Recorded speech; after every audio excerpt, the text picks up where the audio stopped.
All right, so today we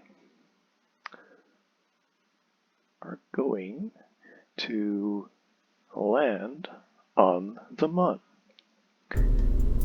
So what I've done is I've built a spacecraft that is capable of actually landing on the Mun.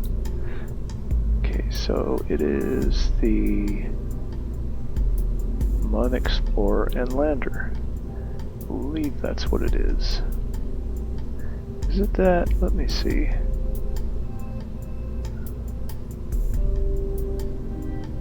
Almost doesn't see. Let's see. Alright, so it's the Mun Explorer and Lander. Alright, so let's load that.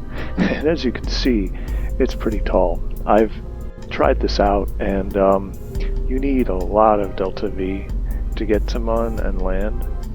And so this is pretty much what is needed at this point. Basically, what it has is it has 4 stages. So stage 4 is 5 radially mounted back thumper boosters. Then we have, and this is a very important stage,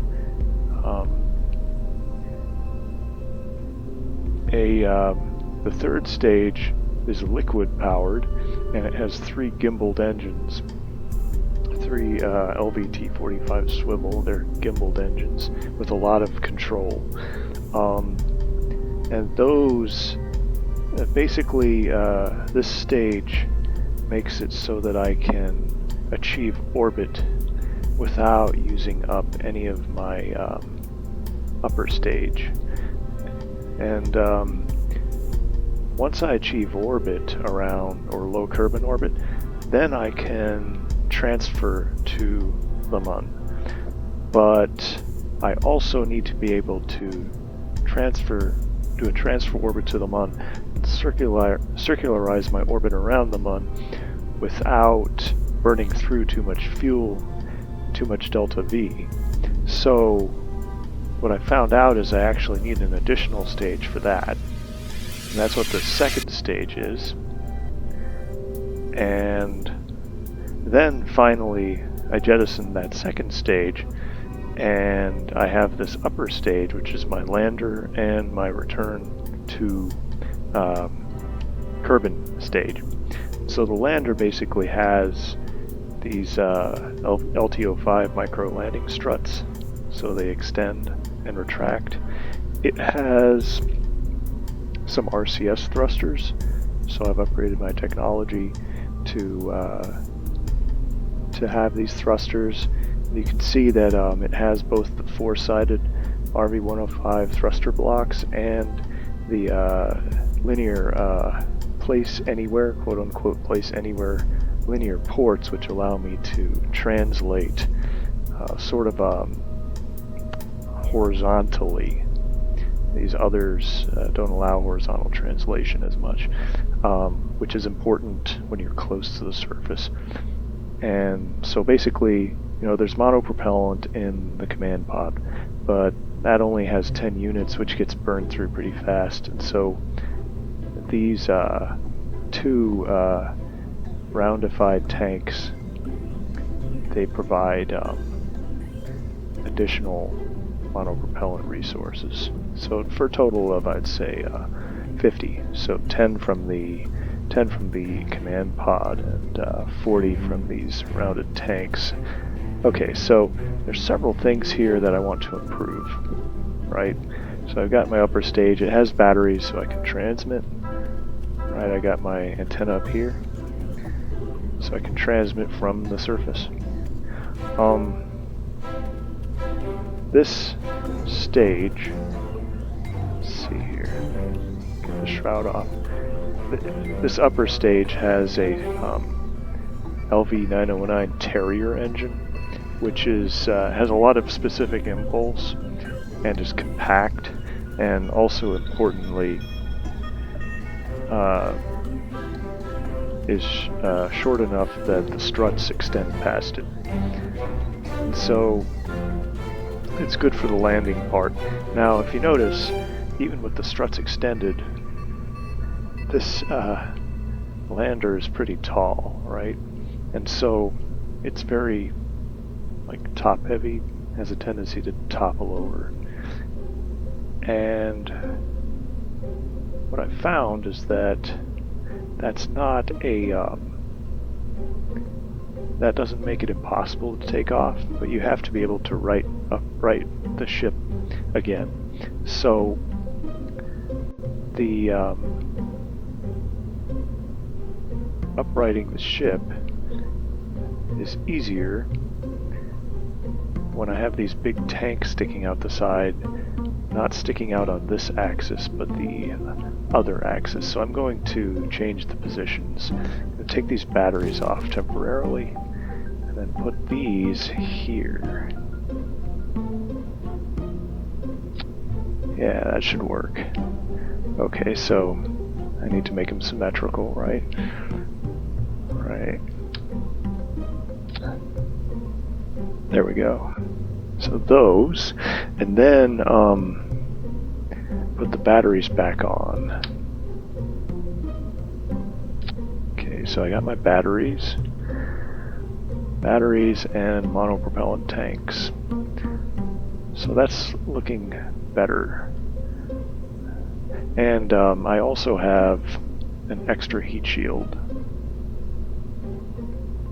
attached to the bottom of the command pod because I might have to re-enter Earth or Kerbal atmosphere at a higher velocity. So basically, you know, the return craft is just going to be this right here, very small. And yeah, it's just like the Saturn V, you know, getting to another body and then coming back down to the surface, you need a lot of staging. So this is pretty much what I basically need so far. And what I've found is that with this extra stage right here that I added, that makes the craft have 4 stages, actually makes it difficult for the craft to maneuver. And so what I am probably going to have to do is add more winglets. So let's see here, AVR8, I can add some more here. Okay.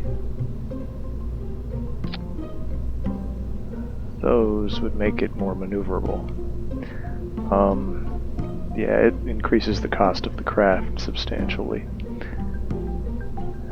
On the other hand, it actually makes it maneuverable, reasonably maneuverable. Yeah, I don't like the fact that it's like 25,000. It's pretty expensive, but it does make it to and back. I'm pretty sure this can make it to and back. To and back from the Mun. So the lower stage, you know, with so much weight, let's see, how massive is this? It's 78, almost 80 tons, so pretty massive. No problems with the design, really. 5 rockets, solid boosters at the bottom, that gets you through the heaviest part of the atmosphere. Then the central stage has these FLT-800. It actually has 6 of them, so a lot to make orbit around Kerbal.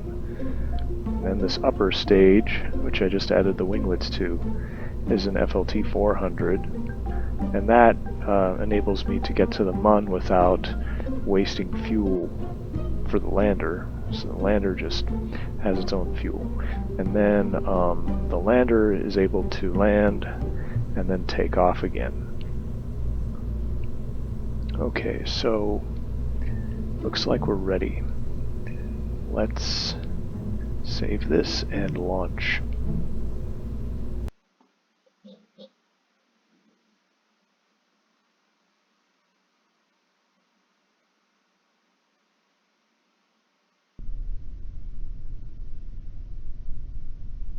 Alright, you can see this is pretty tall.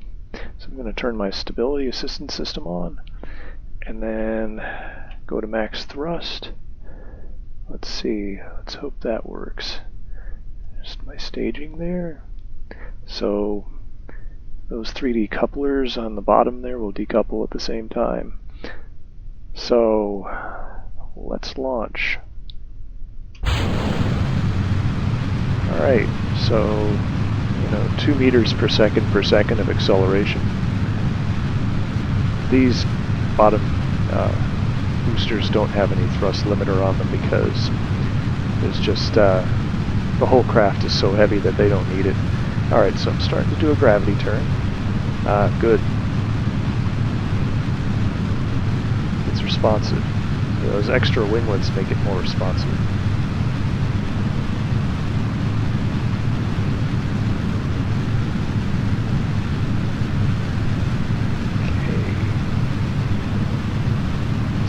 Going to let this, you can see the 5 boosters over here.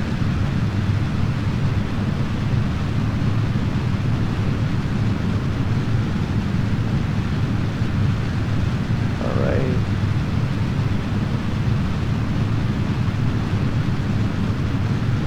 It's almost time to decouple.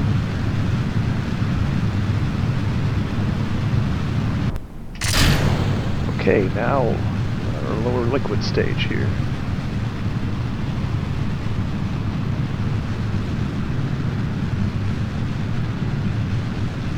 This is some very good control.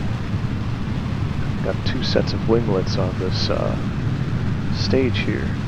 Okay, let's see. We are gradually accelerating through the upper atmosphere.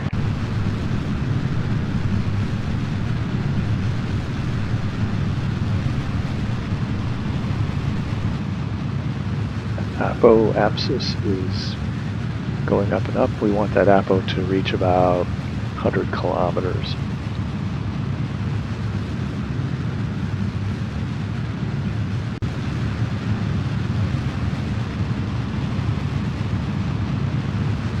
You can see I have excellent control because both the fins and the gimbaled engines.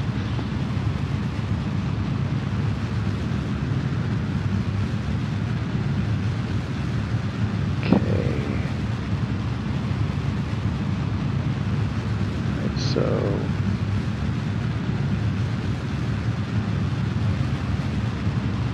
now spreading out that orbit. Alright, I'm going to cut off my engines and let's do a burn. I'm going to add a maneuver here. Increase the prograde vector to the point where we have a full orbit. Okay, that looks good so far. Alright, 1330, okay.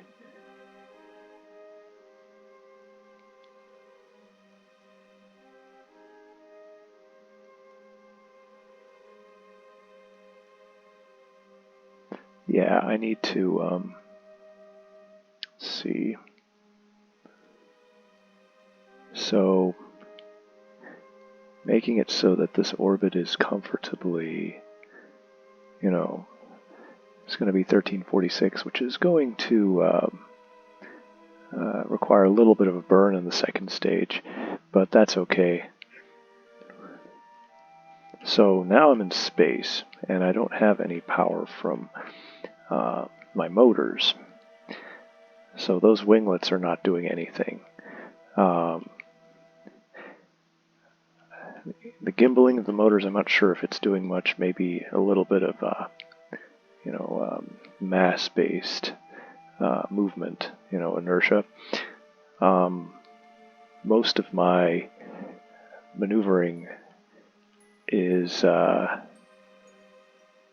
being performed by the reaction wheels in my command pod. So that's why my maneuvering is sluggish. Once I turn the engines on, it will become a lot more responsive because the gimbaling will respond. Okay, so alright, so with a 50-time burn second, or 50-second burn time, I'm going to start at T-minus 25, which is coming right up. Okay. Alright. You can see the gimbaling makes it responsive.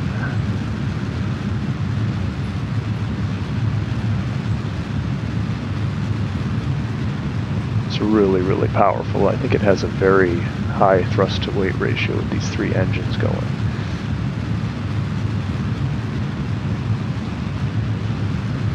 Okay, so soon it's going to be time to jettison this. Alright, now, and we're in orbit. Okay, so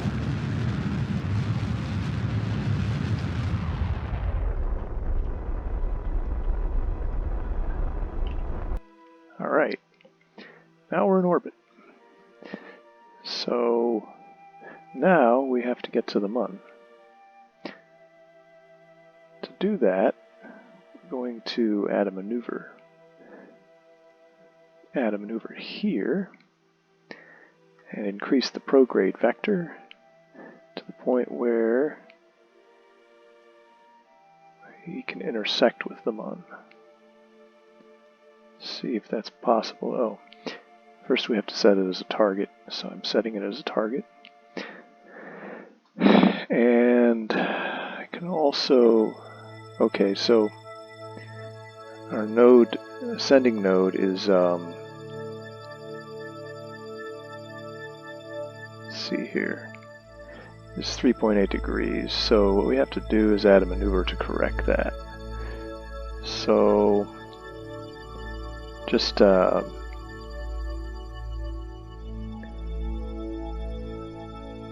increase this vector here.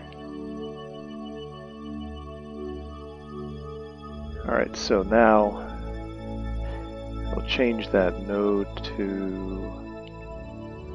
0.0, hopefully.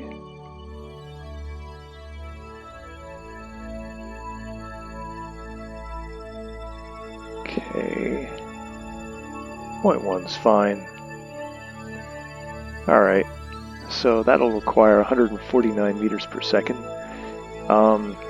More than I would have wanted, but it's necessary to get us on the same plane here as the Mun. Somehow our inclination, when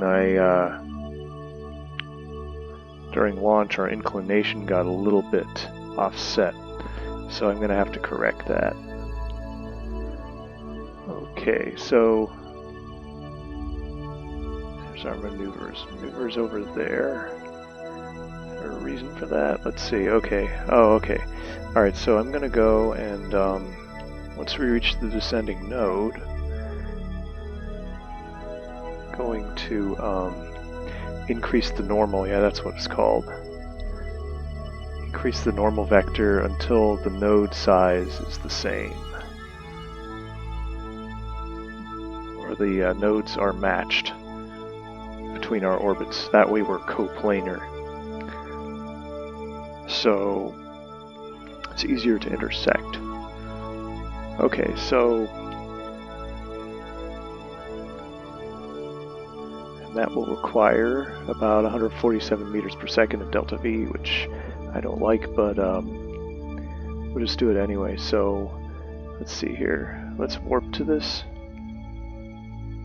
We can take a look at our craft right now. As you can see, the second stage right here, it's got that FLT 400 and with its own Terrier gimbaled engine, which is the same as the first stage has, by the way. Okay, looks kind of cool with those fins. Going to warp here.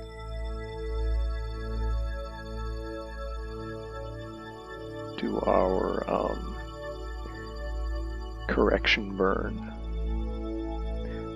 inclination correction burn, which should only take 20 seconds. Can actually make it so that the orientation is locked to normal. Alright, coming up, you can see that pretty much at a normal angle here, pointing vertically up relative to the plane of the orbit. Okay, so now our inclination is correcting itself. You can see that it's gradually flattening.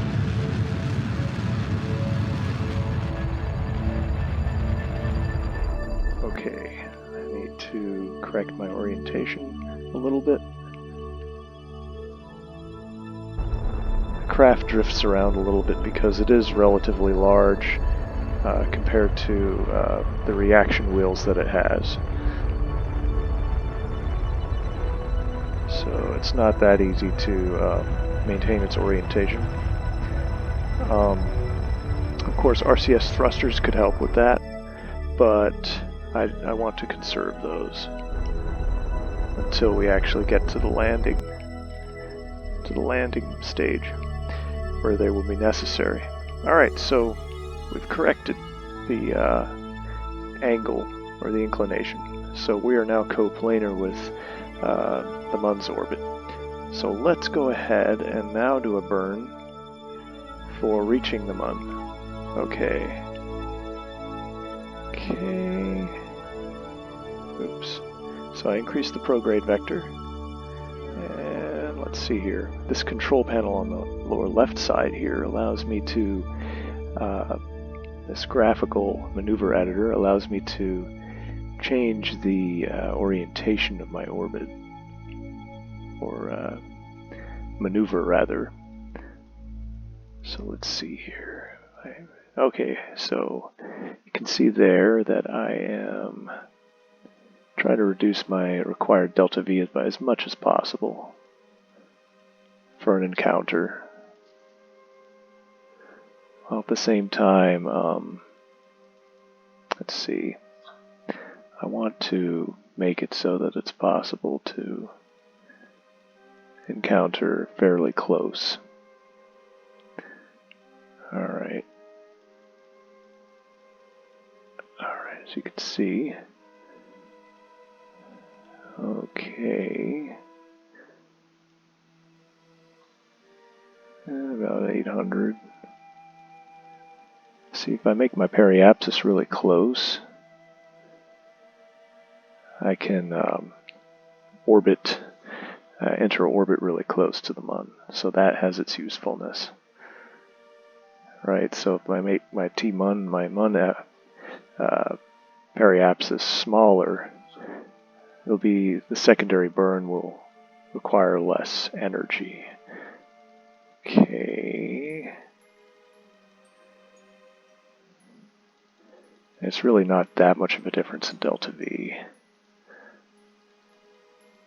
Let's see. Alright, so why don't I just go for a compromise here. 700,000 meters at that point. This sounds good. So that means that we will do a burn here in about 16 minutes, and it'll be a 1 minute 38 second burn. It'll require 836. Okay, so it'll require more, a little bit more than what I have. Let's go and advance to that point. Oops, didn't want to add another maneuver. Just want to warp here. So I need 836 meters, 0.6 meters per second of delta V. Let's see. Alright, so actually I should probably start my burn right about now. I have to orient myself. Yes, it's more sluggish. Okay. This is a gimbaled engine, by the way, so it has some control. Okay, so now I will use up a little bit of the first stage here to do this burn, because my second stage does not have enough fuel in it. So I'm just going along. The Terrier is a relatively low thrust engine, so it takes it a while to do a burn, but it has good specific impulse. So it's good for outer space maneuvers. So I'm just keeping my orientation locked on the target. And as you can see, the blue, which is the orbit that I'm forming, is gradually expanding. What I want it to do is gradually become this dashed line here, this lighter yellow dashed line, or darker yellow dashed line.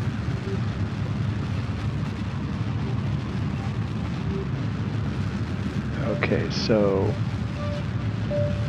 we're getting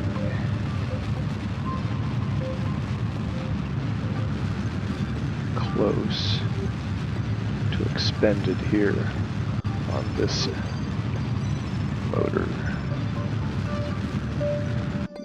Okay. Alright. Now we're on our upper stage.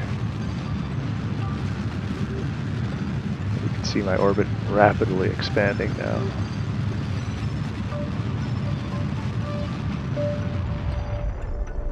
Okay, so now we have to be careful to be accurate.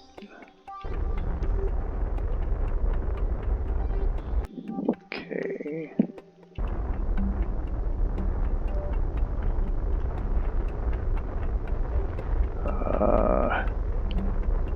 Okay. We're getting close. I would say this is adequate. This is pretty adequate, I would say.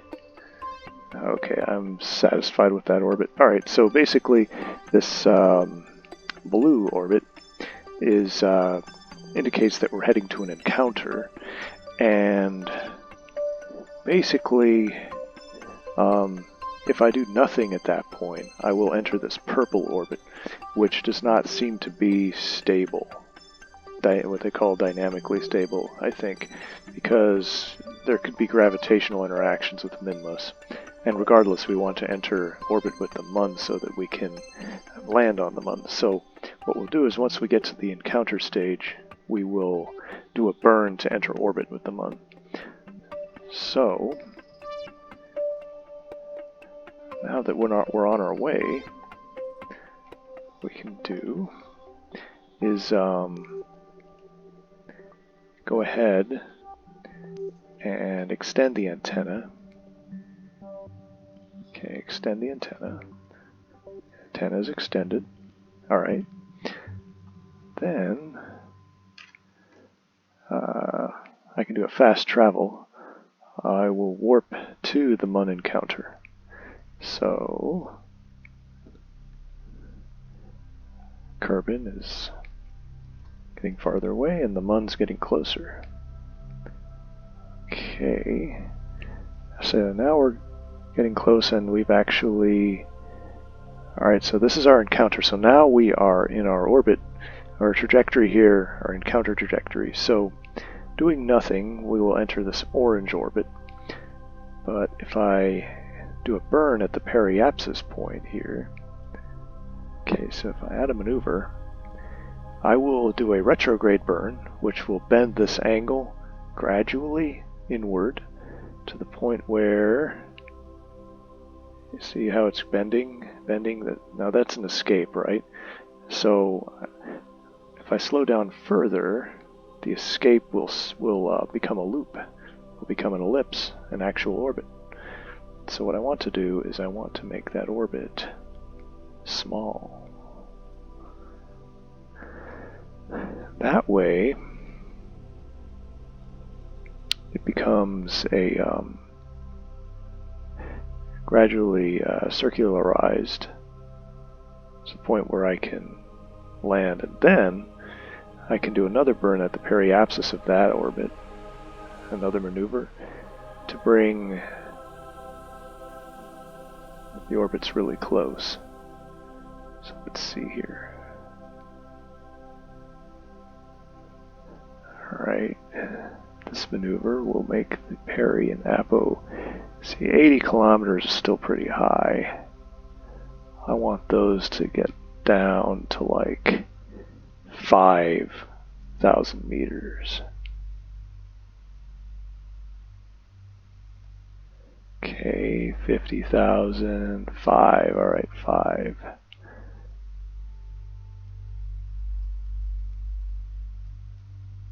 Okay, 6379 seems fine.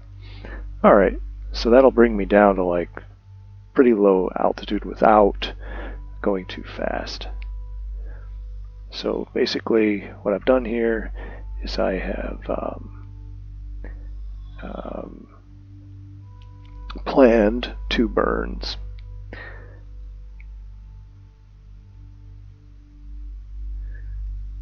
Alright, so first burn at least will require 377.5 meters per second of delta V. And let's see, got good charge on our batteries, got good communications, signal strength, even though we're like 2 million meters away from Kerbal. It's actually, we're in an eclipse right now. The sun is being blocked by Kerbal from us, so we're in the technically in at night, actually. Okay, so it's an interesting view. I can turn my light on.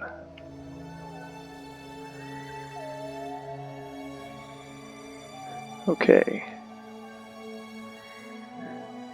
So let's go ahead then and warp to this point here. So we're warping,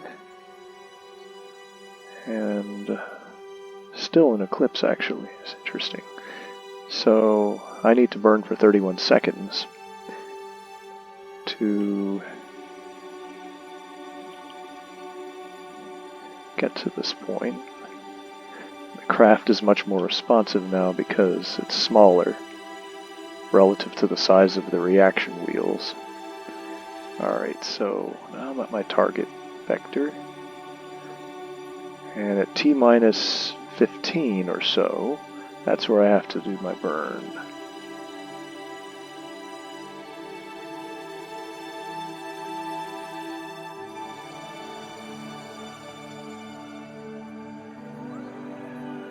See here, facing the Mun, and burn.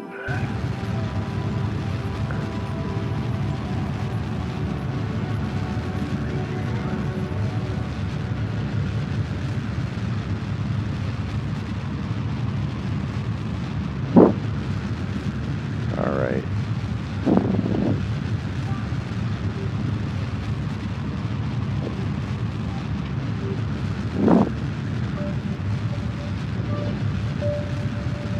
Okay, now I am carefully altering my vector here. Okay, looks good. I'd say that's adequate. Alright, so now we're going to warp to the periapsis of our current orbit around the Mun. So we're in orbit around the Mun now, and you can see we're very close. The orbital speed is 595 meters per second. So at an altitude of 48 kilometers. Well, let's get that periapsis down then, or the apoapsis down.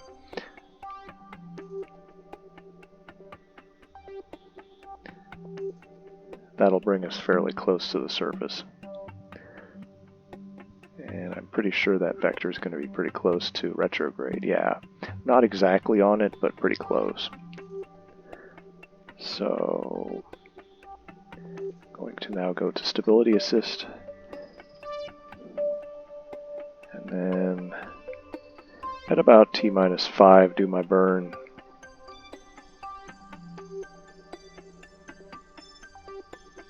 Okay, burn.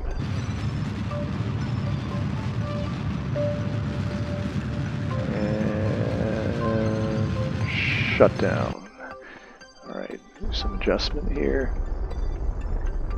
Reduce that periapsis to about 5 kilometers, 6 or 5 kilometers. Alright. Okay, keep the... Alright, there we go, 5,600. That's good. So, now that peri is going to be very close to the surface, which is good. It means we will be able to land without expending much energy. Okay, so I'm just going to basically lock myself on the retrograde vector at this point, because that's going to be determining our trajectory towards landing. And you can see the sun, you can see Kerbal rise. We had sunrise and now we're going to have Kerbal rise. I can turn that off, turn the lights off. Okay.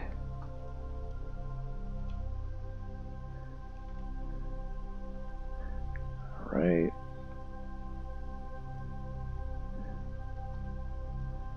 What we're going to do here is power on the engine at about a third, 33% power, until we get very low, and then gradually increase the power until our vertical speed reduces to about 10-15 meters per second relative to the surface.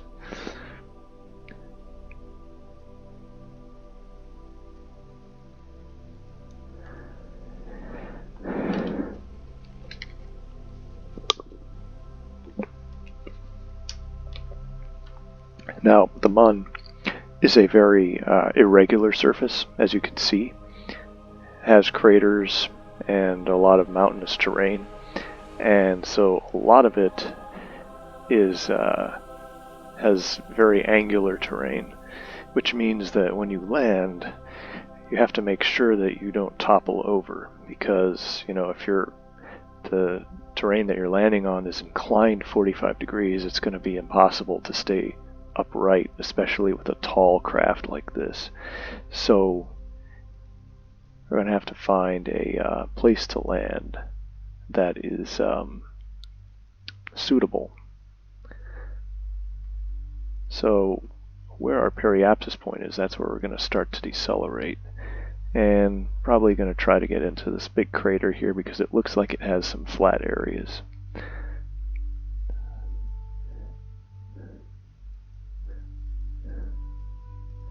So let's see here.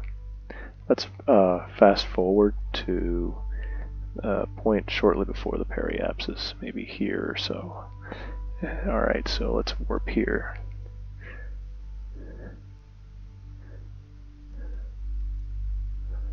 You can see we're getting real close to the surface here. Okay. T-minus 1 minute 30.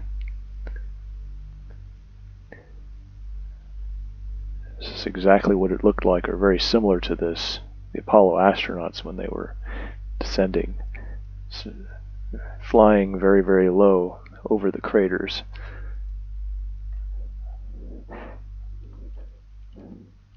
have to really know what you're doing to land successfully. So they practice that many times in the simulator. Alright, so let's see, we're getting close to the periapsis here. And so once we get there, which is T minus 1 minute, we are going to start our burn. So I'm going to already extend the landing legs, so we don't have to worry about those. They're extended. And then, once we reach the peri, let's see, speed up a little bit.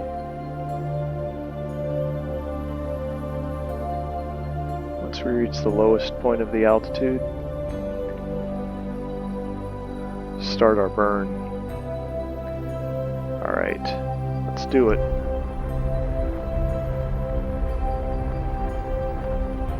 And you can see relative to the surface we're decelerating.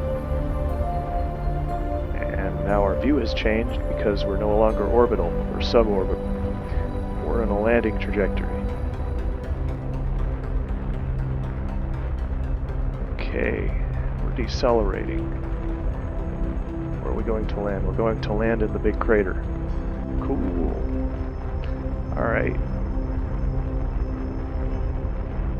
can see we're fairly low over the terrain. We want to get down to like pretty low altitude here. We're flying over the rim. So we just flew over the big rim of it, you can see.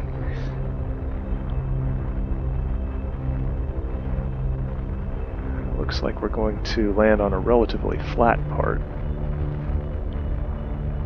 Hopefully not into one of these little craters here. Just land on something flat.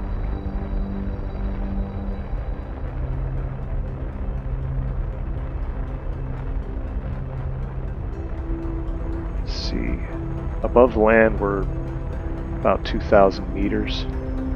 So at this point I would say increasing my thrust to decelerate more quickly. Alright,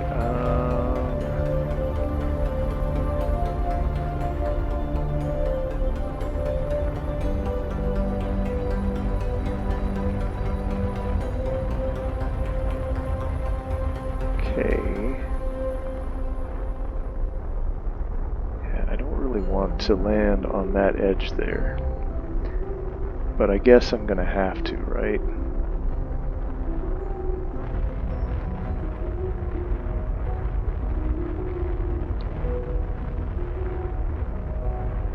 Yeah, it looks like that's where we're gonna come down, sort of on that edge. You can see the shadow there. Okay. Slowly descending.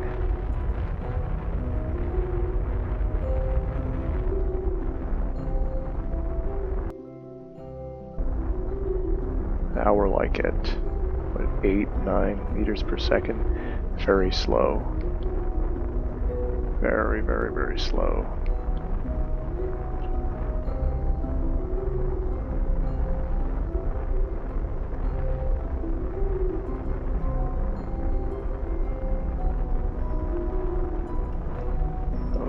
Okay, whoops, oh, almost. Okay, well, we toppled over, which is not, this is very typical for this type of lander, but there's nothing, it's not the end of the world or the end of the mun here for this. So what we can do is we can use the thrusters to make ourselves upright again. We didn't land in the bottom of the crater here, which would have been more ideal, or past the edge, which would have been even more ideal because that's flat terrain. We're sort of landed on an angled part, which looks to be about, 30 degrees angled. So, but we can upright the ship. In the meantime, what we can do is gather a crew report. Okay, so crew report from Mun's East Crater. So that's probably what that big crater is that we're in. You record the crew's assessment of the situation. Okay, so there's 20 science possible, and I'm going to transmit that science. Okay, so it's uploading it. Okay, so we uploaded it to Kerbal. So we have a link, right? We've got a link with Kerbal. The data link is the ComNet Nye Island. So, yeah, that's our crater that we're in. So, we're in one of the smaller craters. This little crater right here, we're on the edge of it. So, what I can do now is use the reaction wheel to actually orient the craft. And I can roll around in it on the surface. Okay, so now that my crew hatch is facing upward, what I can do is do an EVA. The EVA will get me more science, so I click EVA down here, and my crew member is, well, he's trying not to get crushed by this huge heavy spacecraft. Let's see, I'm letting go.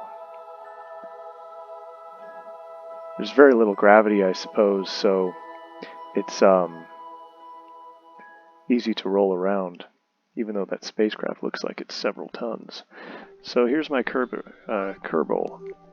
Jebediah. He's walking around.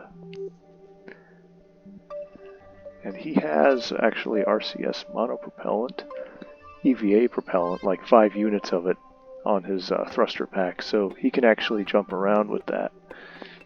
What I'm going to do is I'm going to go around here and plant my flag and get to a part of the crater that's not as angled. Just run around here. Okay, so yeah, this looks like a place where I can plant my flag.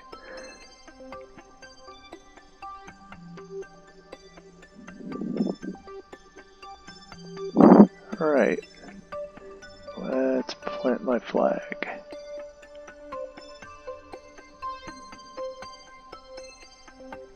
And here's our flag. First landing site. First ever landing site. Tipped over, but tipped right back up again. Okay. So that's our first landing site.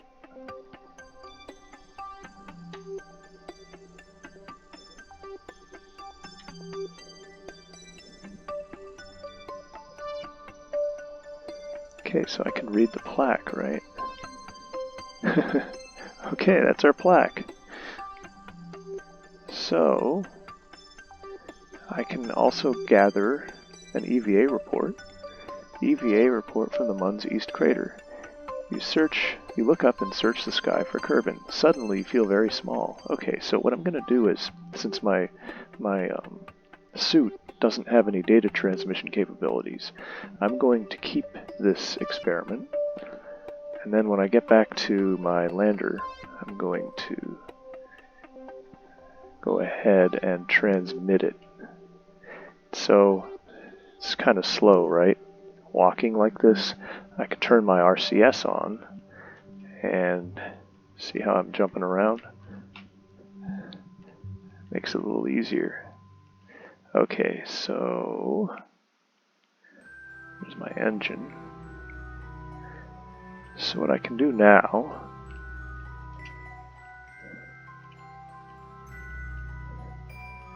is get back in here, or try to at least.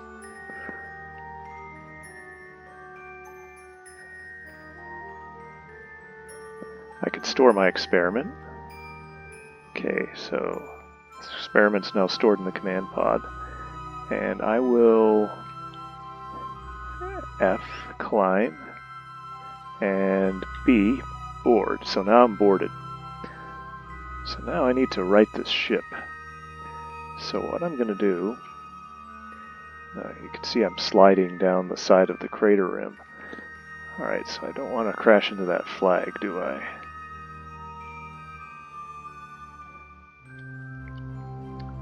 What I will do now is roll to this side and then try to upright myself.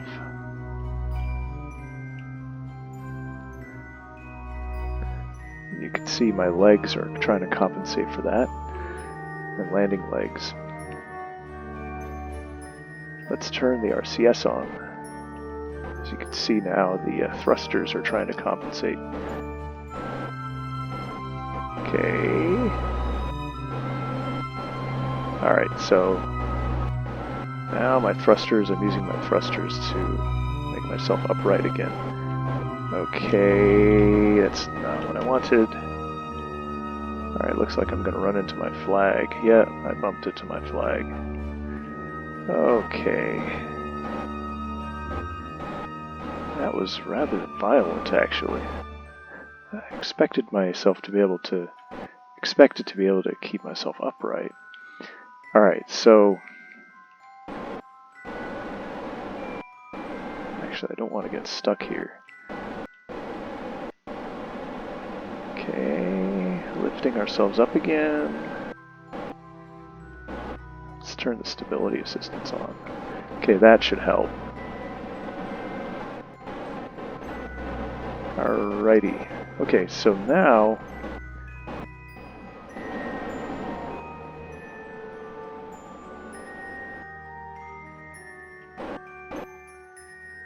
I actually cannot stay upright at this angle without constant use of thrust.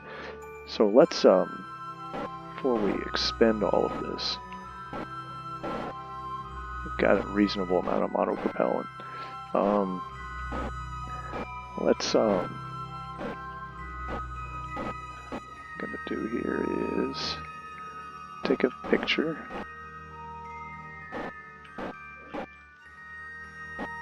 Okay, and let's launch. Okay, so to launch, it's pretty easy. I just increase my thrust. Kaboom! Alright.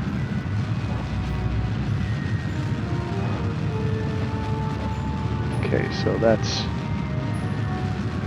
wow. Alright, so... okay, so I'm turning my SAS back on.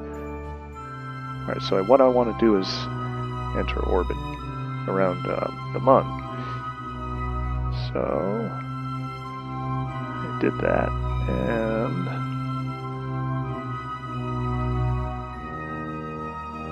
as you can see, it's highly inclined.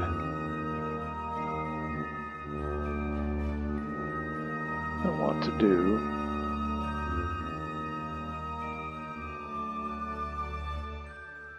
is... alright, so 486 meters per second.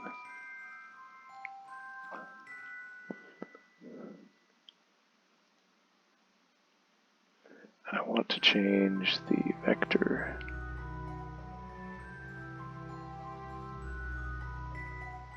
So that's going to be 500, right?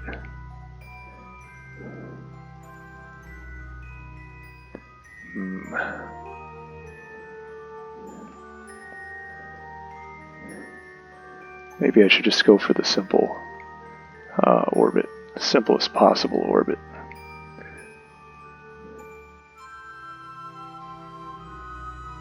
Simplest possible orbit.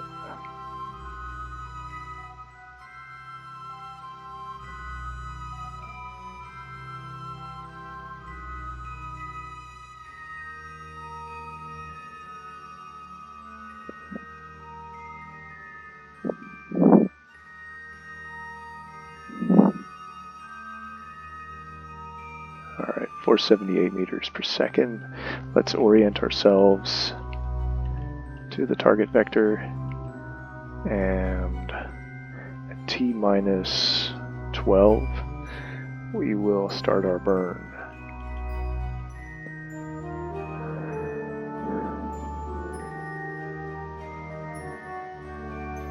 And burn. We'll track these landing legs too.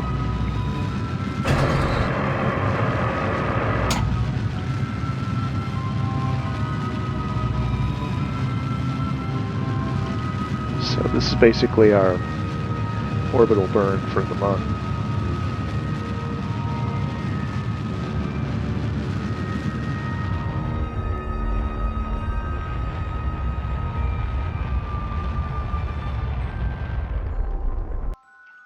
Okay. Alright, so we're in orbit now. Now that we're in orbit around the Mun, we need to get back to Kerbin. So I'm hoping with 547 meters per second of delta V we can get back. So I'm going to place a burn here at the apoapsis, basically facing opposite of the Mun and in the direction of Kerbin. And let's see, let's do a prograde burn, right? Prograde burn, which will, as you can see, that gives us an escape trajectory and puts us in orbit around Kerbin. Okay, so let's see here. Alright. Alright. Okay. That puts us in orbit around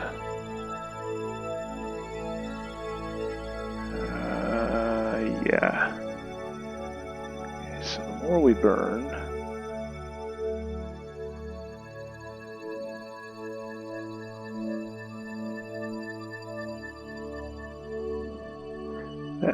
whatever that burn is, it puts us in a strange type of orbit around Kerbin.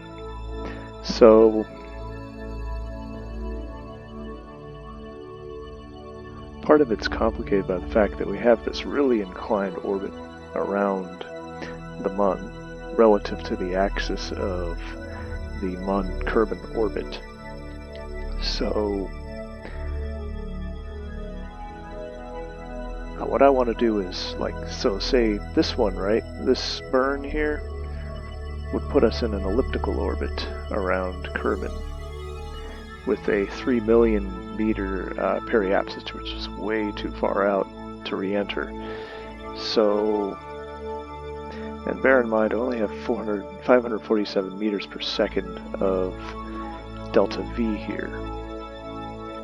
So I have to figure out a way to get back to Kerbin with only 547 meters per second of delta V. Alright, so, and I don't know. That is a plausible orbit, but I don't know if I would be able to bring my orbit down from 3 million meters to 25 kilometers with the remaining thrust. So I'm just going to have to see what I can do here. Let's adjust the parameters somewhat.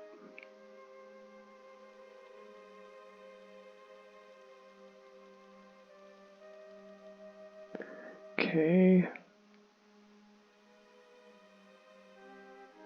If I reduce the energy, what will happen?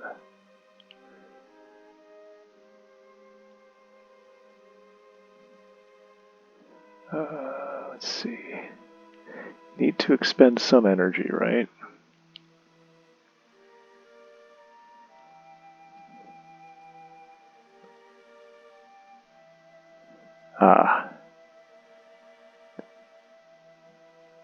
But see, yeah, and then then the Kerbin periapsis increases.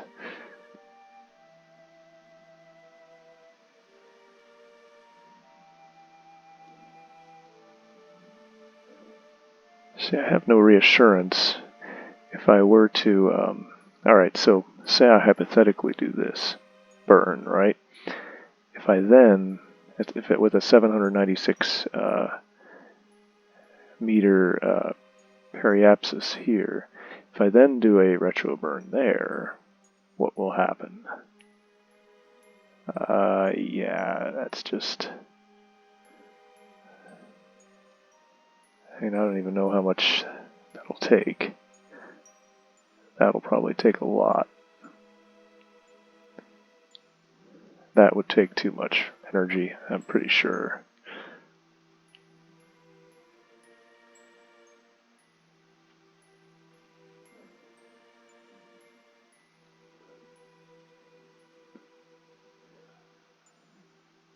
Yeah, see, so that maneuver is going to take 979 meters per second delta V to do.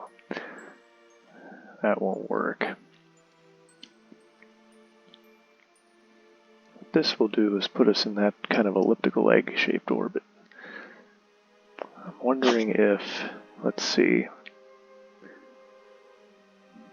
if I delete this, if I make it so that my inclination is, let's see, go here and do a normal vector burn. Let's see.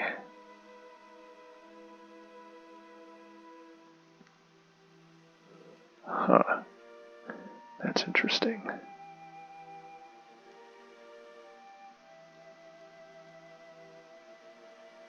That would require too much energy.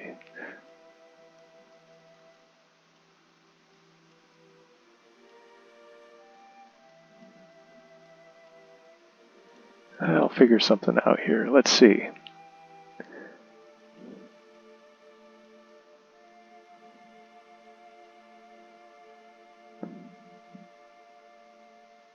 I do a burn here at the apo point.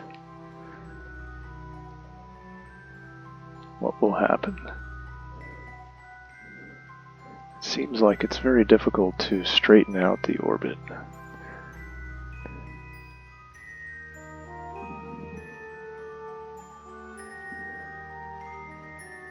Okay, so what if I go ahead?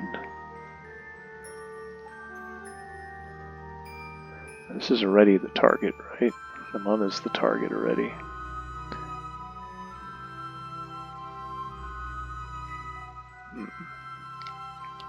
This inclined orbit presents problems. What I should have done when I decided to take off is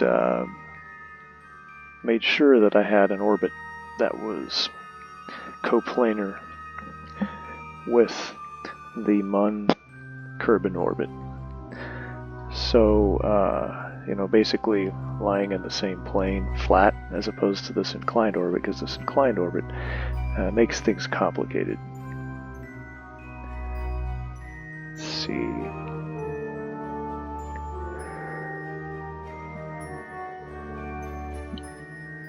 Because it's not even pointing at the at Kerbal.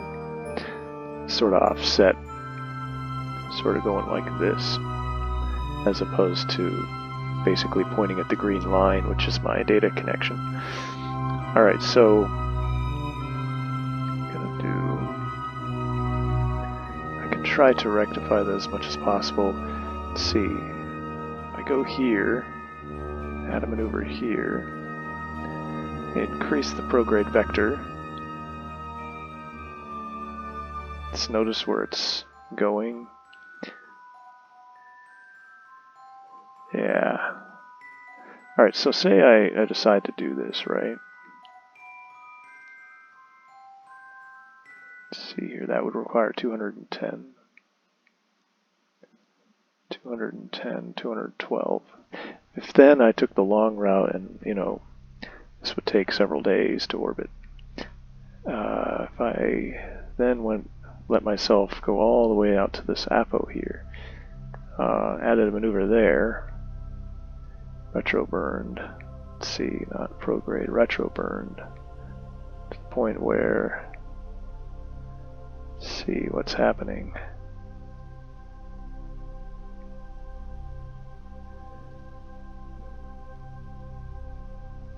Let's see, there's gravitational interactions here.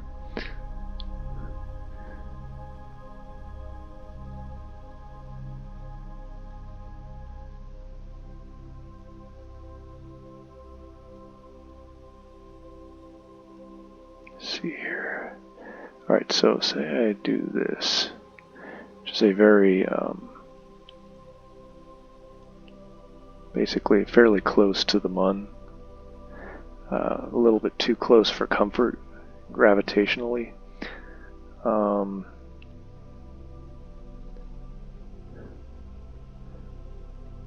then, after that, went to the Apo point, added a maneuver to bring this in. How much would that cost energy-wise? It looks like it costs quite a bit. Okay, so that periapsis. Why is there an interaction?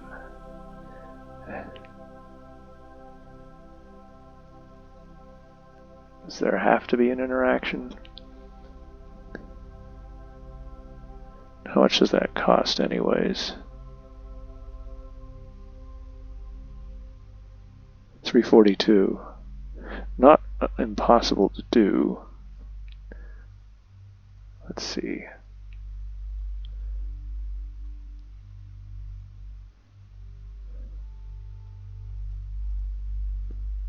Alright. So,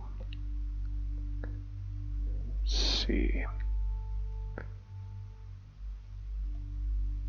I'm just going to try some additional ones here. Yeah, what about a highly inclined orbit that tries to avoid Mun's orbit as much as possible? Seems like an interesting approach.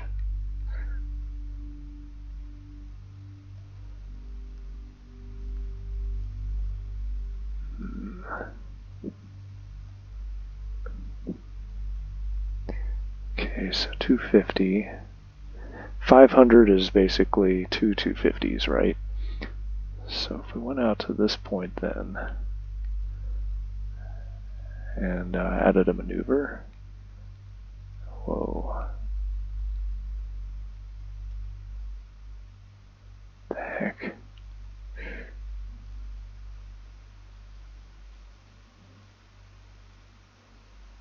I just want this to maneuver. Yeah, there we go. See, that just feels like it's going to take a lot of delta V.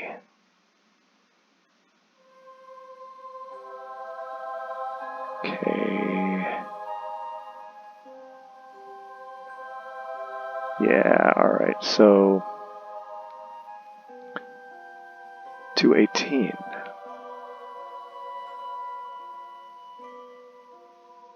So, where's maneuver 1?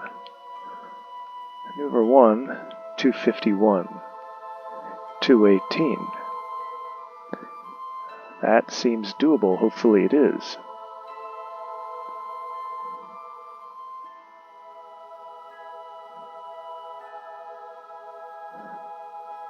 Alright, well, I'm trusting the math on this one. See, we have 547 meters per second of delta V available. This first maneuver is going to take 251, and then the second one is going to take 218. So that's, let's see, 451, 469 or so, right? Which is less than the 547 that I have available.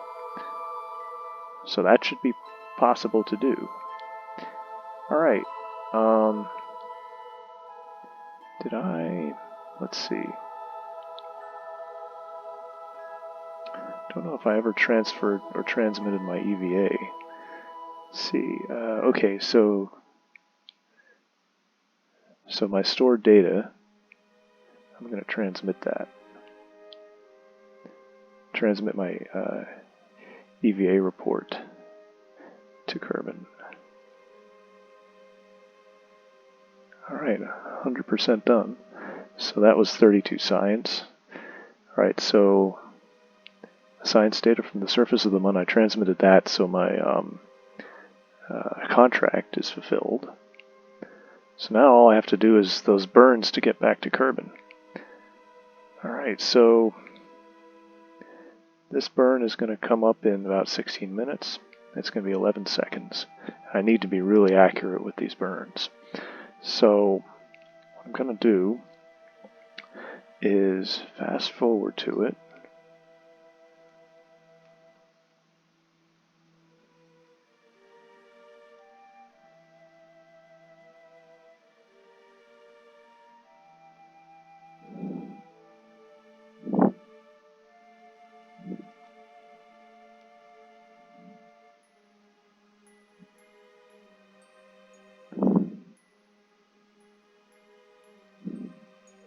Okay. Alright, so let's position ourselves now to the target vector.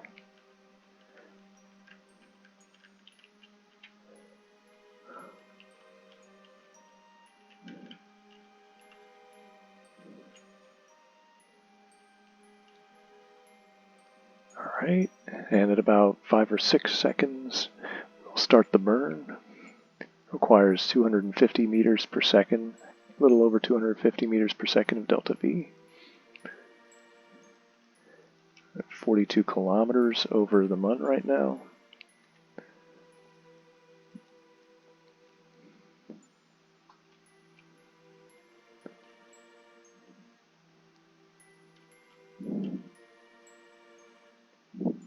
T minus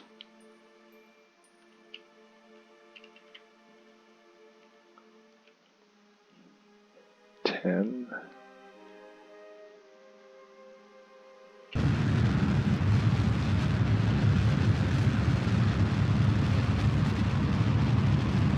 Okay. Alright, so now let's do our fine tuning.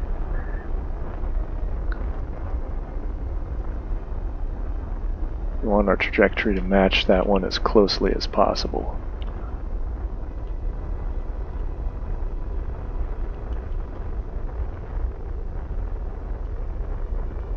Okay. As you can see, it's radically altering. Now it is getting closer and closer to what we want. I want it to be like within 1 meter per second.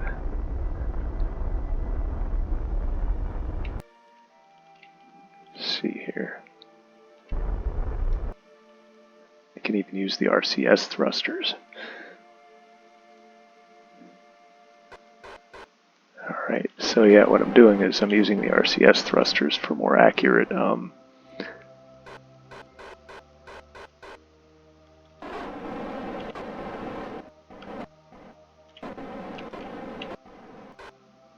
okay.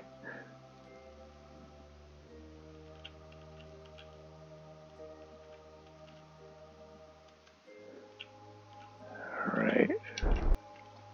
That should be good. 0.1 meters per second. Okay, so now we're on an escape trajectory from the Mun's orbit.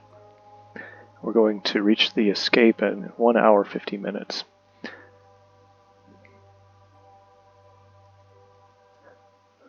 And then the next burn, when's the next burn? The next burn is going to be in several days. It's going to be 4 days, 5 hours from now. Basically, we're going to make this orbit about maybe, if I would guess, maybe 2/3 of the orbit of Mun, and then do the burn to decelerate to the point where we have a periapsis around Kerbin that's within its atmosphere. Alright, so basically we're at 298 meters per second of available delta V left, and our next burn is going to be 218 meters per second. So we are within our energy budget to get back to Kerbin, which is very good.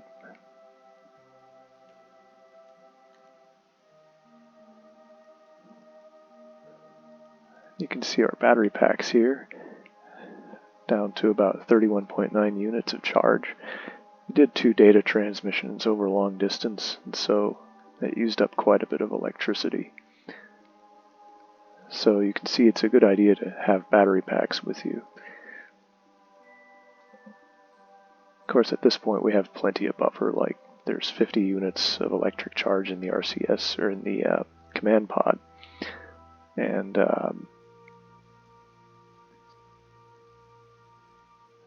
31 units, so like basically over 100 units total of charge left. And then the RCS thrusters, plenty of monopropellant left too if I need to do some maneuvering. So if I need to do really fine maneuvering, say I run completely out of fuel from the main engine and I just need to do some fine tuning, I can still use the RCS thrusters to do that, to fine tune my orbit. Alright, so slowly but surely we are getting farther and farther away from the Mun.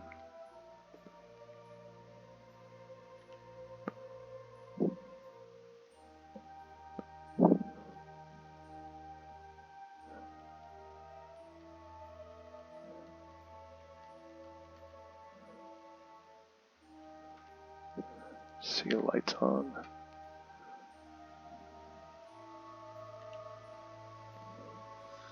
Or lights off. Screenshot.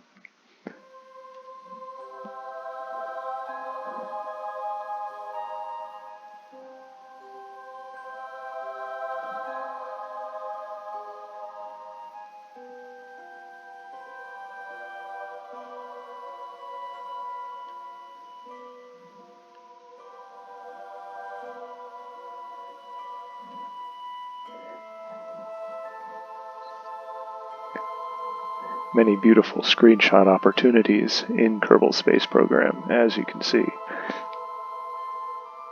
Okay.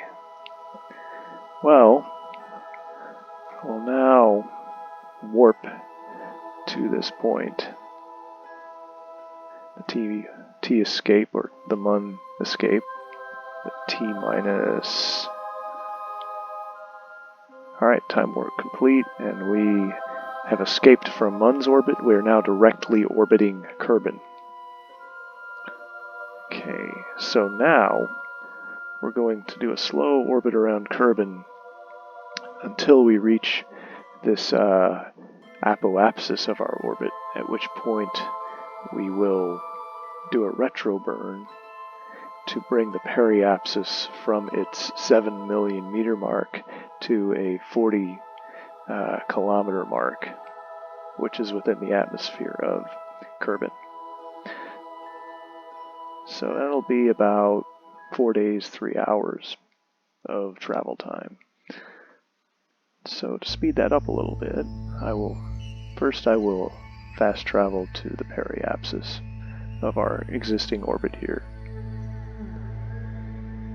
Okay. We can see our position changing, going far away from the Mun, and now I would say we are closer to Kerbin than the Mun. Is that true? Actually, we're probably a bit closer to the Mun, but that will change quickly. So now we're in deep space, far away from either body. Let's travel here and see what happens when we travel to the intersection point of the Mun's orbit, roughly speaking at least. I don't think we're really... we're kind of sorta... we're getting close to it. Due to our inclination, it actually helps a little bit because it means that gravitational interaction between the Mun and us is reduced, since our orbits are so inclined relative to one another. Okay, so now I'm warping to there.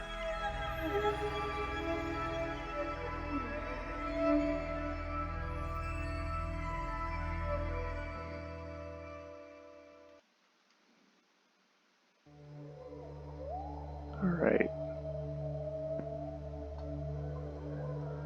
You can see there's no chance of any gravitational interaction problems with the Mun right now because we're so far away from it. Alright, so let's, now we're about 11 million, I say 11 million kilometers from Kerbin.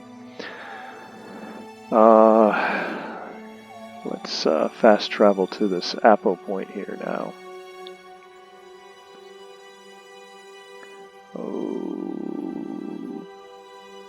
Okay. When are we going to do this? So, very soon actually.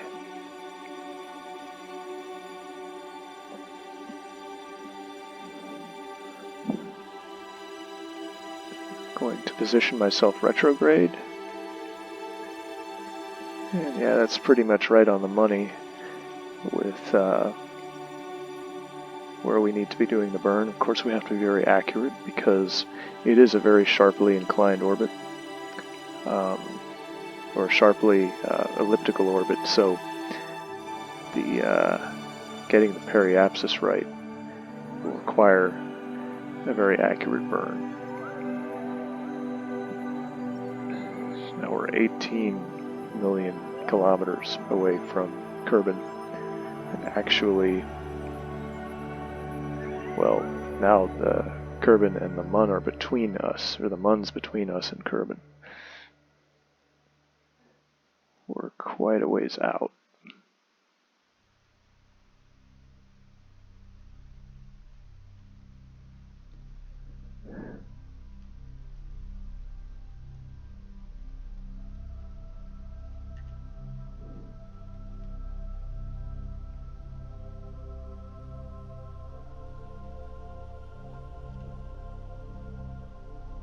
Alright. Let's fast travel to here. So it's going to be a 9-second burn. Very, very, very fast.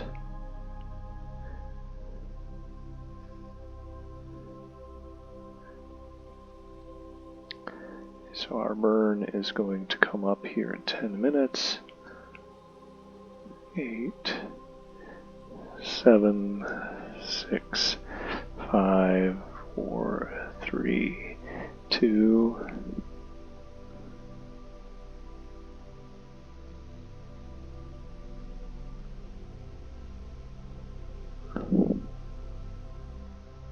At about 5 seconds, I'm going to do my burn. T-minus 5 seconds. Switch to stability assist. Alright, burn.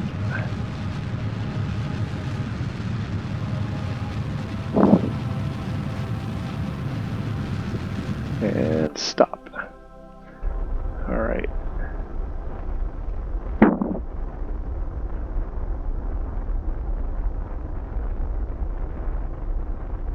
Okay. How close are we? We're pretty close. We're at 67, which actually would bring us into the atmosphere eventually.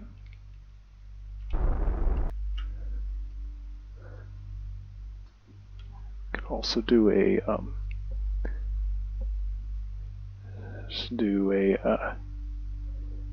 turn the RCS thrusters on, do a fine-tuned burn.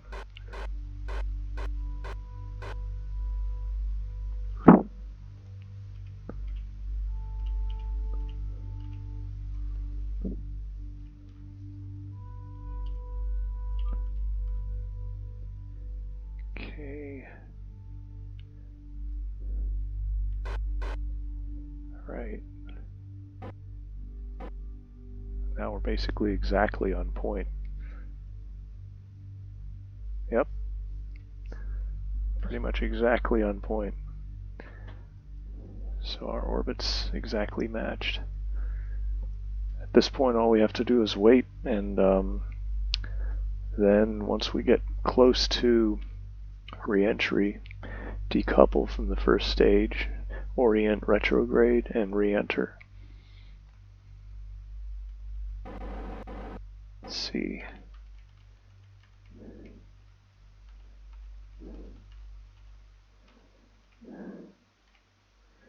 Facing Kerbin here.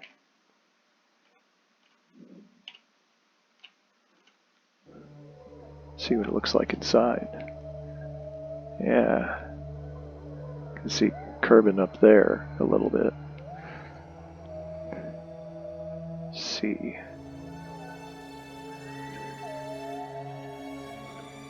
Kerbin in the Mun. That's a cool view out of your office window.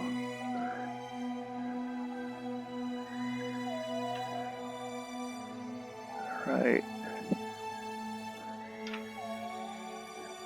So I've got very little liquid fuel and oxidizer in my main tank left. It was basically barely enough to get back.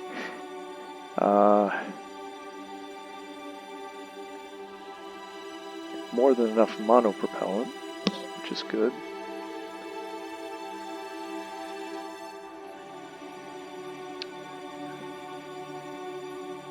Electric charge, more than enough.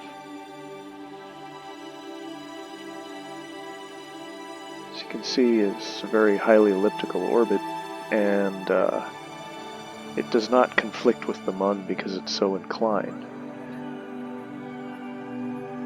Relative to the Mun's orbit, it just totally avoids it.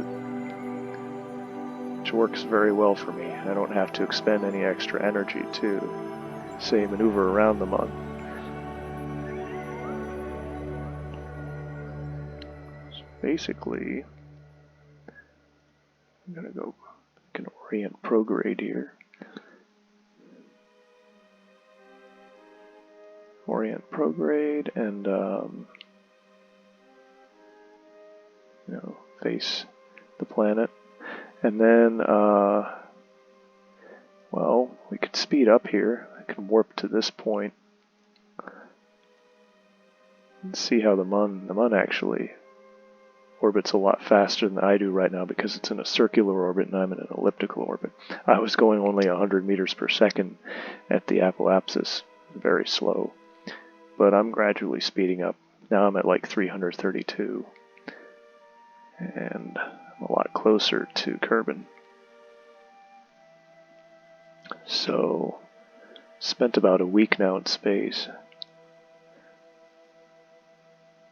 Okay, so now, let's see.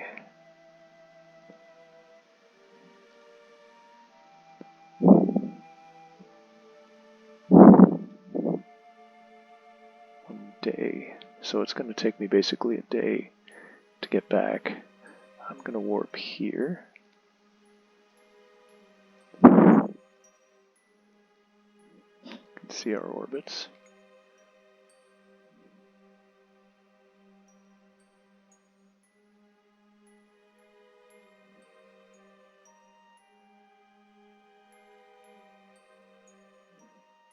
Alright. Now we're much closer to Kerbin.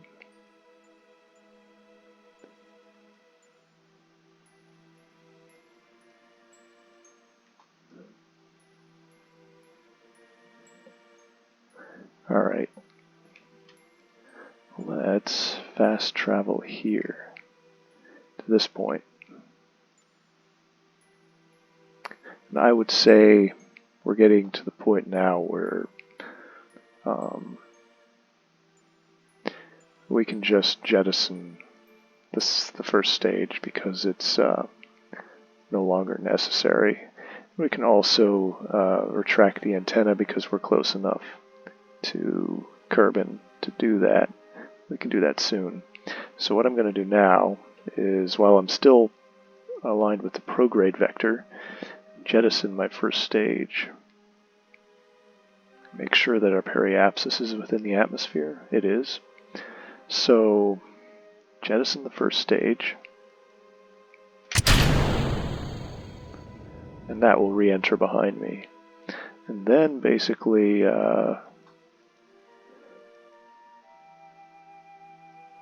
just let's see, fast travel here. Can speed up. See my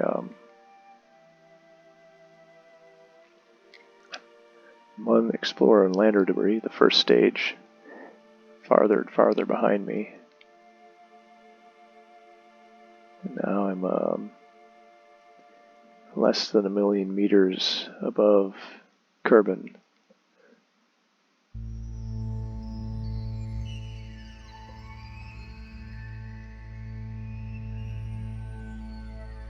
Alright, so I think I can now retract my antenna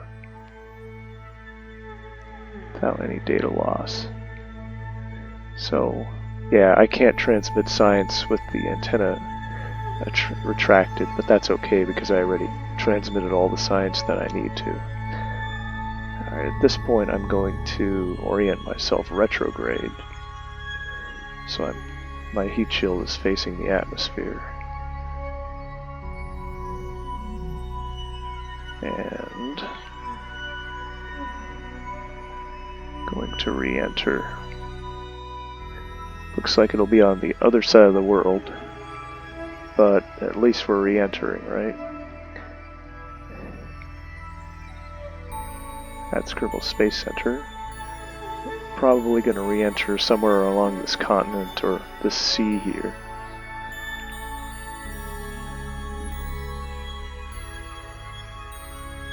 Okay.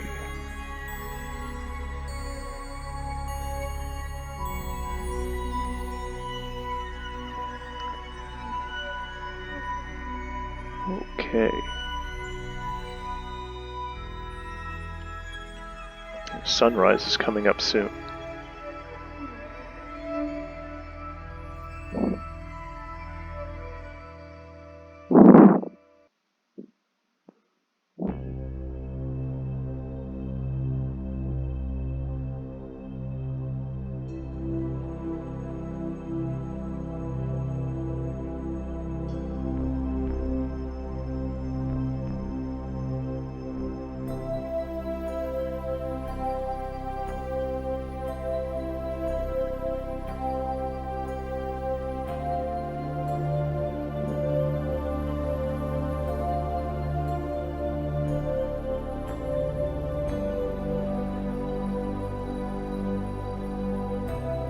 Extra heat shield attached to this because, as you can see, I'm rapidly approaching like almost 3 kilometers a second, which is very fast because my orbit is so elliptical.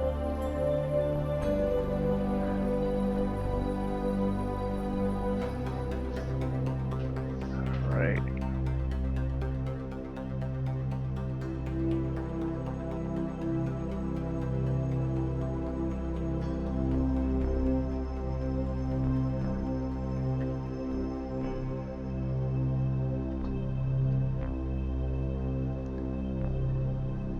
Now within 200,000 meters of the surface and falling rapidly.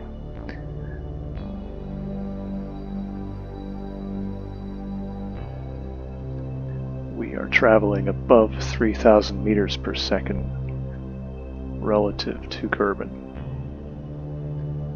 It's going to be a very, very fast re-entry.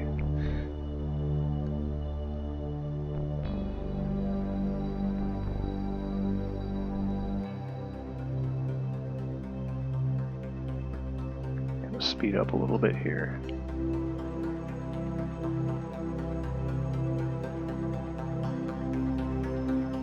Once we reach 70 kilometers, that will be in the atmosphere.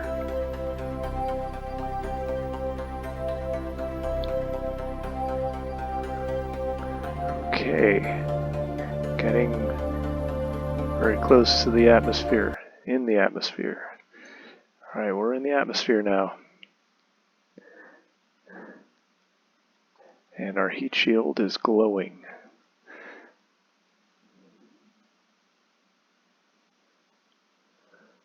Our debris is over 1 kilometer away. The first stage debris. And we're re-entering at over 3.2 kilometers per second.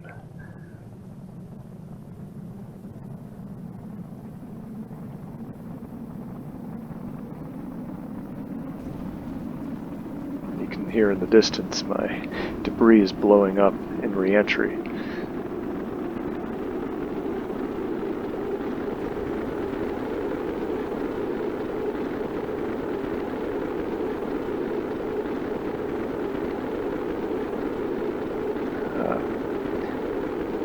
Parachute, let's see.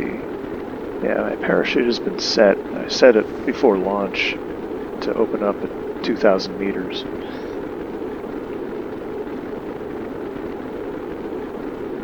Okay. Now at 43 kilometers, 42 kilometers and falling.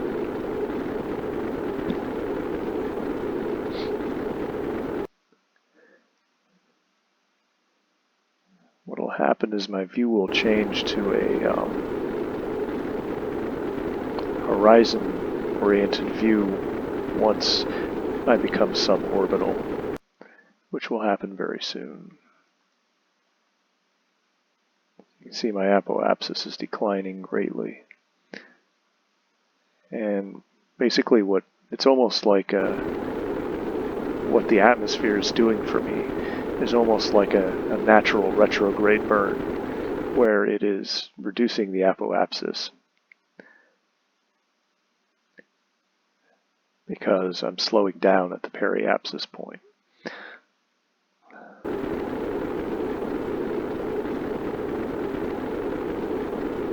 I'm still like 2.7 kilometers per second. That's pretty fast.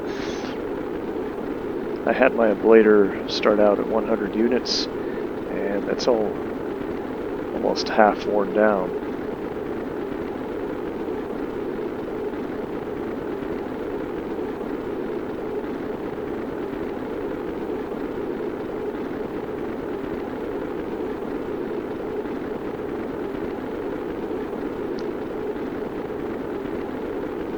Okay. Technically still orbital. Apo is declining gradually to almost a low Kerbal orbit.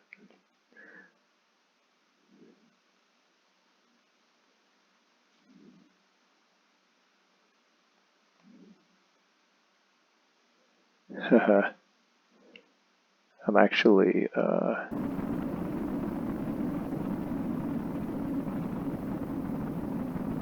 really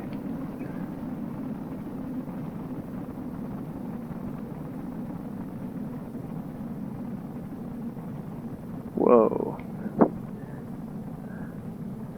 Is that possible?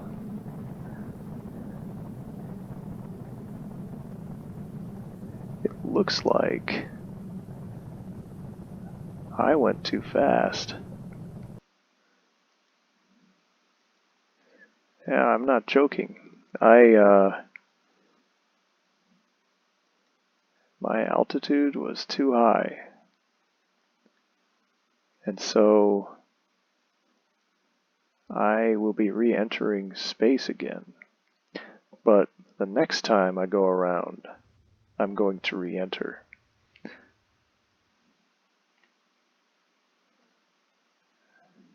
I don't know if this is possible to happen in real life.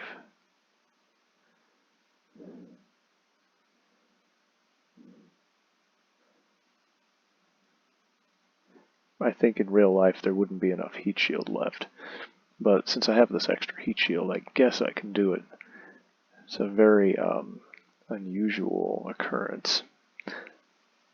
So I thought that having a 44 kilometer apoapsis would be enough to avoid what's happening right now. you can see that I'm actually going to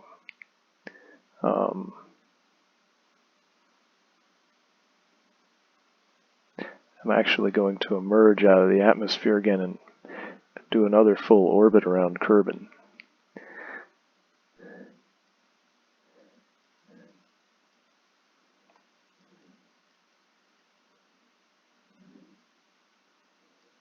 I don't think any human spacecraft has done something like this, although I would imagine some meteorites take orbits like this. Of course, our goal is not to be a meteorite.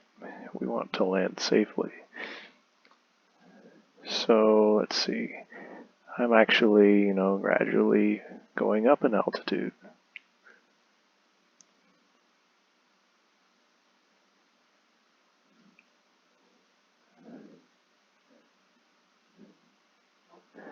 And I'm going to be in space again.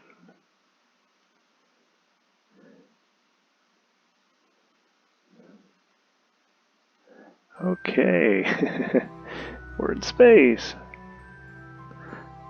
Alright, so I'm just going to orbit around here.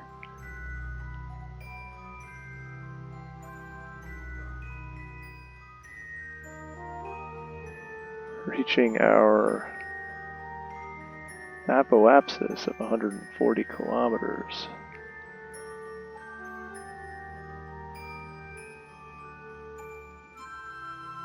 And then, I'm almost certain this time around we're going to re-enter because our periapsis is 25,000. We are going to land this time around. So I'm just fast forwarding here.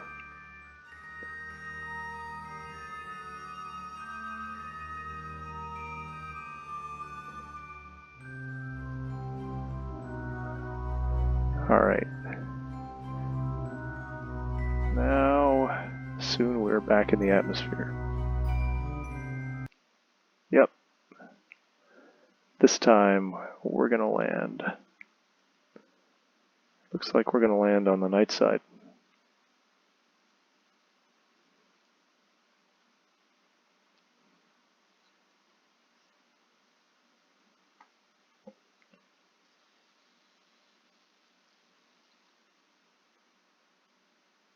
Yep.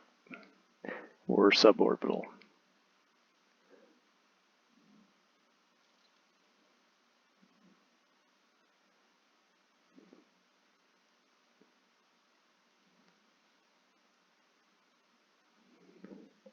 And our ablator, our heat shield, is red. And it's declining.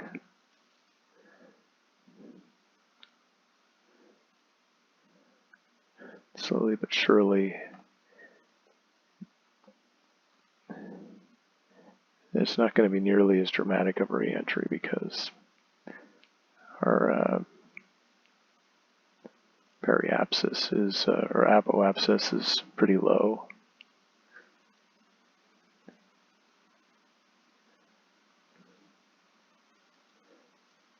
If this heat shield runs out, then the heat shield that's built into the command pod should be sufficient.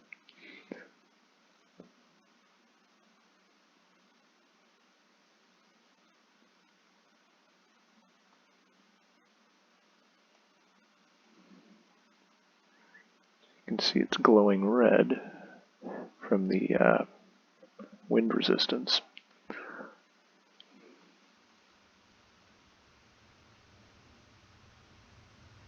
Once we get into the upper atmosphere like we are right now, into the thicker part,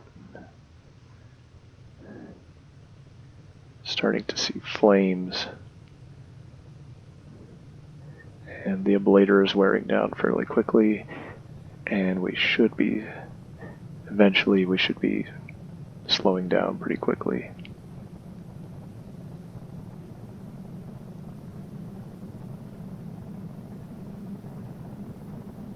About 2.3 meters per second, or kilometers per second.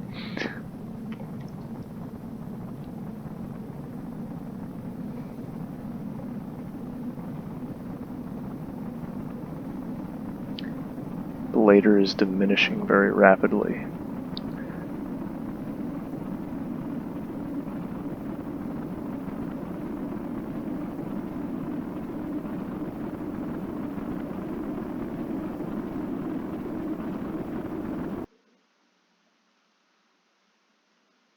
Okay.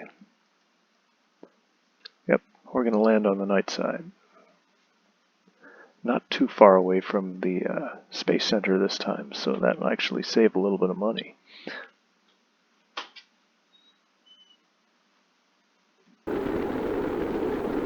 Okay, now we're at full bore re-entry.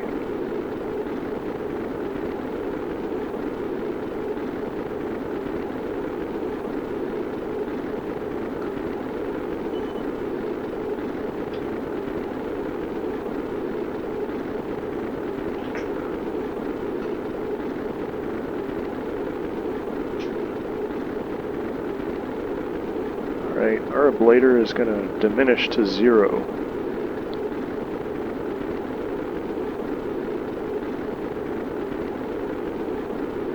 I think.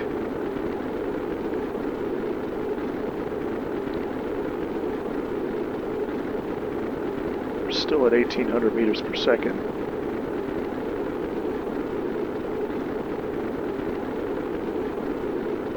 Very rapidly diminishing now in speed. I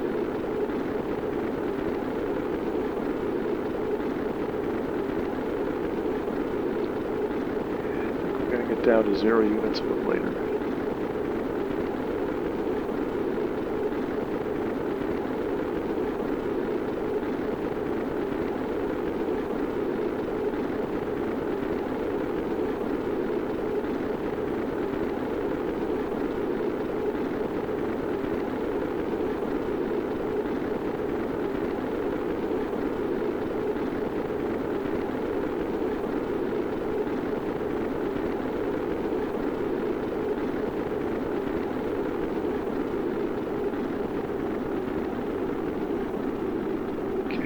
Shield has been used up completely, or at least the main one has.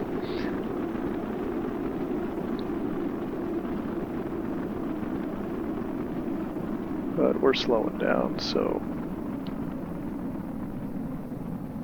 now we're at 1000 meters per second.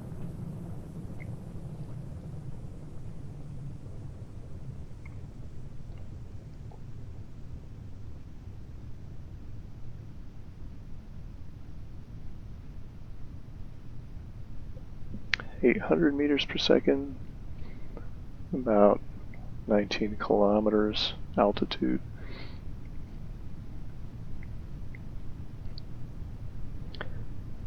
Looks like we will land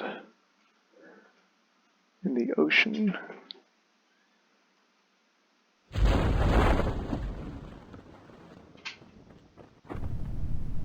Alright, the dragging part of the parachute has deployed, and it will fully deploy at about 2 kilometers altitude.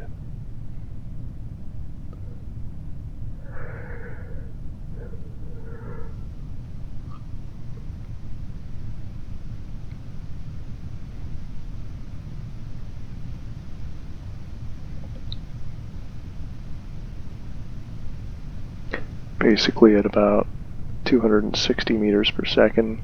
It's not going to get that much slower before the parachute fully deploys.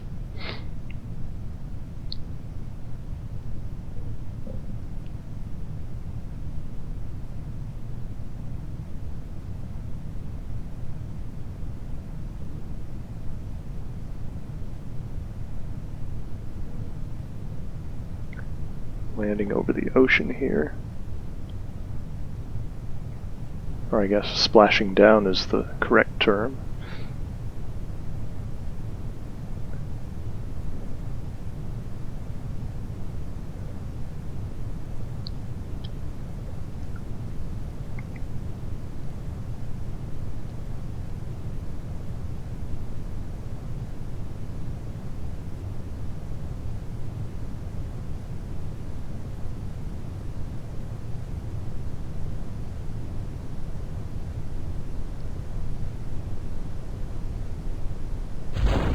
Okay. Parachute's fully deployed. And we're now descending at about 6 meters per second. Alright, so just speed up.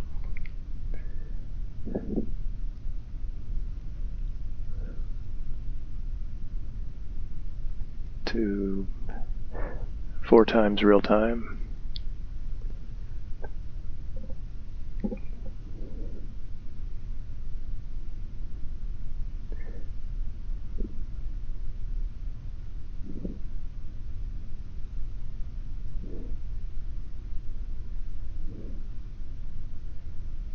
Then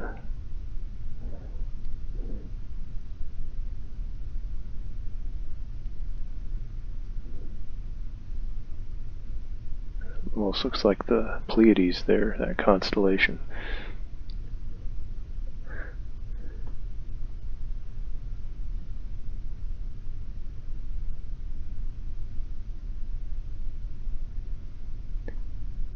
Now we're about to splash down.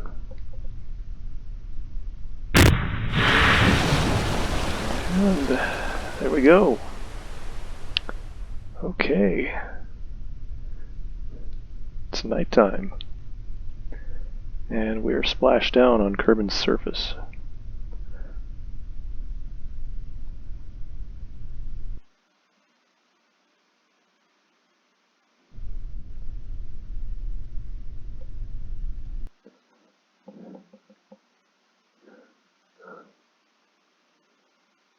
So we've recovered our vessel now. And okay, so we got even more science now because our vessel was on the surface of the Mun. So that gave us 30 science. We also got 32 science from the EVA, and I think 20 science from transmitting data from Mun's surface, which was also part of the contract. So quite a bit of science. Let's see, 82 science. Quite good for a single mission. Now the parts, we only recovered the command pod, the communitron, because that was attached to the command pod, the heat shield, the parachute, a little bit of monopropellant, and no ablator because all the ablator was used up in re-entry. Okay, and Jebediah, he gained some XP because he did an EVA, I think, and well, he landed on the Mun and he did an EVA. So we are now done. And if we go into our mission control, yep, that mission was done. We completed that Explore the Mun mission. See, this was actually a that was another mission. This mission, science data from the surface of the Mun, that's the one that we accomplished. So we got advance of 27,000 and completion bonus of 76,850 credits, and we had accomplished that mission. So despite the fact that our vessel cost, I think, how much? A lot of money, like 24,000 or so, still came out with a pretty good profit and a lot of science.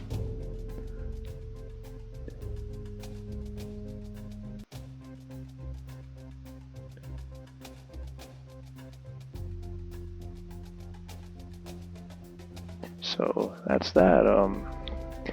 A full mission to the Mun. Flying there, landing, taking off, and re-entering again.